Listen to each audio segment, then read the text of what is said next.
ಓ ಹಣವೇ, ನಿನಗೆಷ್ಟು ಹೆಸರು?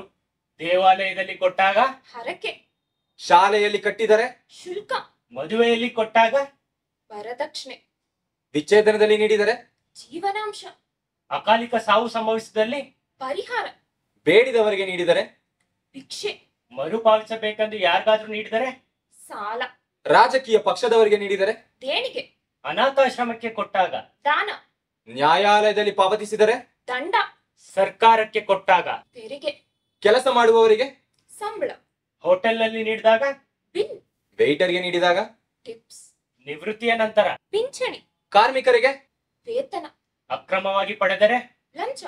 ಸತ್ಯವೆಂದರೆ ಈ ಭೂಮಿಯಲ್ಲಿ ಇಷ್ಟು ಹೆಸರುಗಳಿರುವ, ಜೇಬಿನಲ್ಲಿದ್ದಾಗ ಇಷ್ಟೊಂದು ಧೈರ್ಯ ಕೊಡುವ, ಇಷ್ಟು ತೊಂದರೆ ಉಂಟು ಮಾಡುವ ಬೇರೆ ಯಾವುದೇ ವಸ್ತು ಇಲ್ಲ. ಆ ವಸ್ತುವಿನ ಹೆಸರೇ ಹಣ.